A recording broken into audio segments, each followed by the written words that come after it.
bateau, un peu de force, et raconte ce que raconte l'histoire. Bien entendu, ce sont les moines de la congrégation qui racontent après l'histoire de Colomban. Et on raconte que Colomban et ses 12 moines irlandais ne veulent surtout pas retourner en Irlande, ce qui serait contraire à leur engagement d'exil pour Dieu pour toute la vie, et donc ils ne veulent pas retourner, et Saint Colomban aurait suscité une tempête, c'est des choses qui arrivent sur nos côtes, et donc le bateau se serait échoué sur la côte du pays de Ré, là sur le Delestvere, et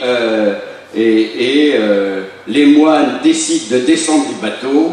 Le capitaine est en fait très content de se débarrasser un peu de ces moines encombrants. Il retourne vers l'Irlande, mais ce qui est certain, c'est que les moines, Saint Colomban et ses moines se retrouvent sur la côte de l'estuaire du pays de Ré, et à partir de là, il va décider de rejoindre à l'île Dieu la communauté donc de moines irlandais de Bangor qui existait depuis quelques années.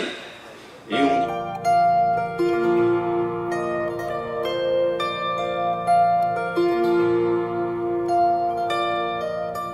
l'eau est un élément universellement baptismal pour Tertullien. Il faut dire que la situation est plus complexe. L'eau peut être aussi interprétée de manière négative à la même époque. Mais en ce qui nous concerne ici, le choix de l'eau est quelque chose de fort. Alors,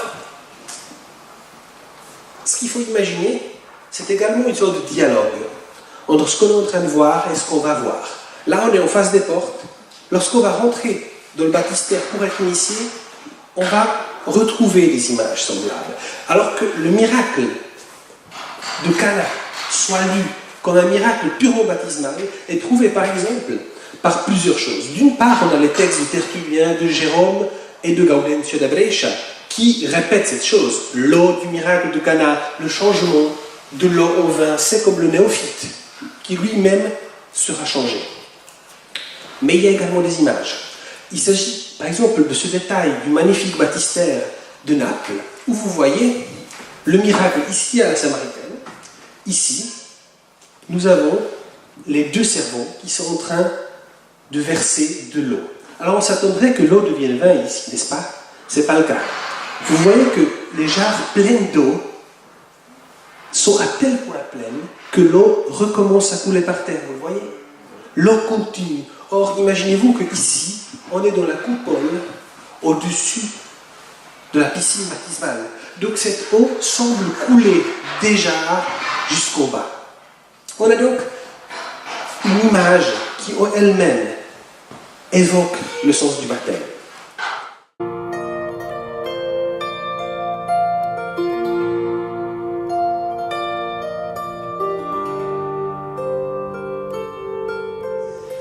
La richesse de ce patrimoine qui est encore là, grâce aux Espagnols, grâce au travail des chercheurs qui ont pu reconstituer ces documents à partir des manuscrits sauvés à travers les siècles, eh bien, c'est véritablement nos racines chrétiennes, et même au-delà parfois nos racines européennes, occidentales, qui sont encore là, vivantes, avec la possibilité de vivre et de nous faire vivre. Et je crois que nous vivons une époque où on ne sait plus très bien qui on est, d'où nous venons, ce que nous sommes en tant que communauté humaine, et nous avons la chance parfois de pouvoir rencontrer encore des morceaux de ces racines et qui ont la possibilité encore de vivre en nous. Et je crois que c'est extrêmement important de s'en saisir et d'accepter d'être enrichis par nos propres racines au lieu d'être comme des fétus de paille bousculés au vent du monde moderne et consumériste.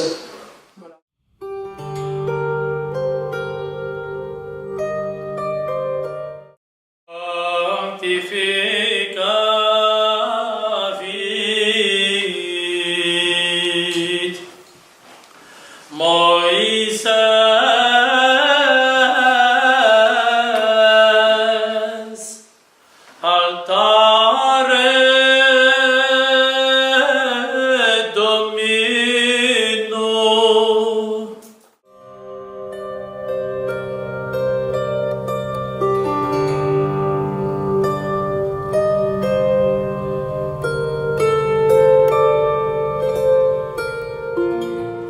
je veux dire ce soir, c'est que nous allons essayer de comprendre pourquoi notre Église a été restaurée il y a 150 ans. Parce que c'est bien de ça que nous sommes en train de fêter. Pourquoi, en 1866, il y a eu cette filiation apostolique. Pour ceux qui ne savent pas très bien de quoi il s'agit, j'en dirai 2 mots. Mais pourquoi nous avons retrouvé une filiation apostolique et pourquoi aujourd'hui, 150 ans après, nous sommes à la fois les héritiers de nos pères celtes, de saint François d'Assise, et je vous dirai pourquoi, et aussi de saint Hugues du Hall.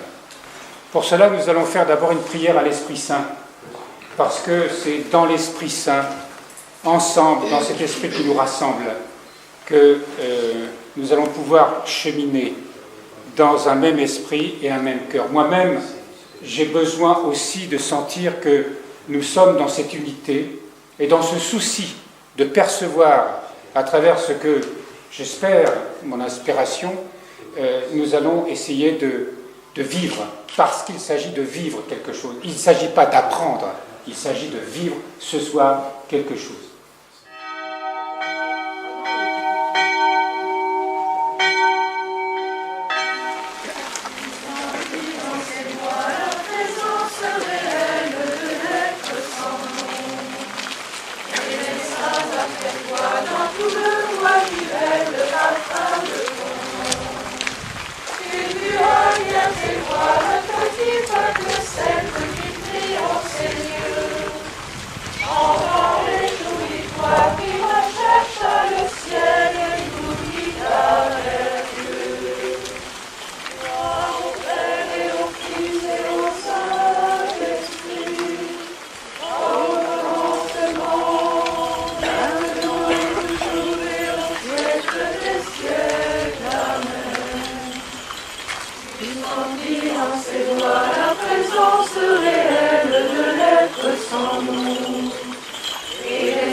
La croix, c'est le symbole de cet amour qui se donne, cet amour sans limite qui se donne à nous.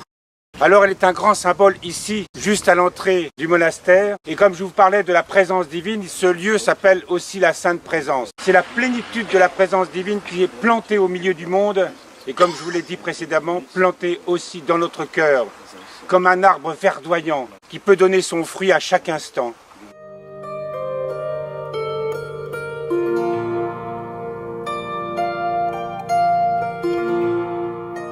Je chanterai en esprit, je chanterai dans mon cœur. Le chrétien celtique est un chrétien qui chante toujours, en tout et pour tout. Il chante en esprit parce qu'il chante Dieu qui est l'esprit absolu. Il chante dans son cœur parce qu'il chante Dieu qui est amour. Il chante dans son intelligence parce que Dieu est sagesse. Il chante dans sa mémoire parce que Dieu est éternel. Il chante dans sa volonté parce que Dieu est le maître absolu. Il chante dans son œuvre parce que Dieu est acte pur.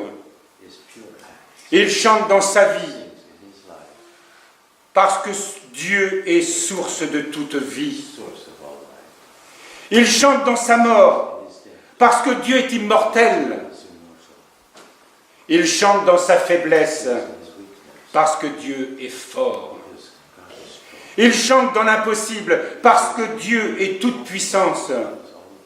Il chante dans la création parce que Dieu est le créateur. Il chante dans son péché parce que Dieu est sauveur. Il chante dans son corps parce que Dieu est esprit. Il chante dans sa chair parce que Dieu est l'être suprême. Il chante en toutes circonstances parce que Dieu est omniprésent. Il chante dans la peine parce que Dieu est le consolateur. Il chante dans la tristesse parce que Dieu est tendresse. Il chante dans les ténèbres et dans les nuits parce que Dieu est lumière. Ils chantent dans le bonheur parce que Dieu est félicité. Ils chantent dans l'angoisse et la crainte parce que Dieu est la paix. Ils chantent dans l'épreuve parce que Dieu est bonté. Ils chantent dans les tribulations parce que Dieu est immuable. Ils chantent dans les bassesses et l'ignominie parce que Dieu est le Très-Haut. Ils chantent dans la persécution et l'injustice parce que Dieu est justice. Ils chantent au milieu des apparences, des mirages et des erreurs parce que Dieu est vérité. Ils chantent dans l'indigence, le dénuement et la pauvreté parce que Dieu est richesse. Ils chantent dans les abîmes, les profondeurs et les gouffres parce que Dieu est inaccessible. Ils chantent en tout, pour tous, toujours et partout, parce que Dieu est l'absolu. Que la grâce de notre Seigneur Jésus-Christ, l'amour de Dieu le Père et la communion du Saint-Esprit soient toujours avec vous. Et avec ton esprit. Élevons nos cœurs. Nous les élevons vers le Seigneur. Rendons grâce au Seigneur notre Dieu. Cela est digne et juste.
Petite danse please.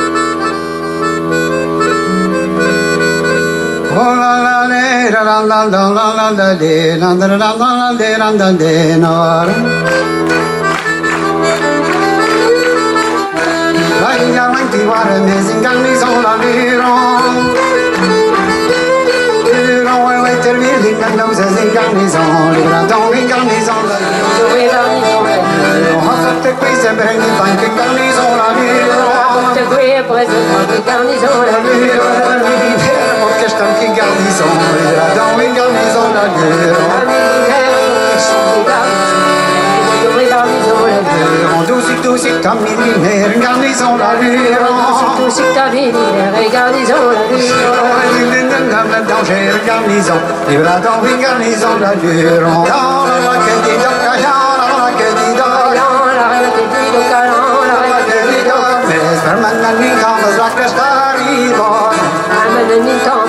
Merci Anne, Pierre et Erwan.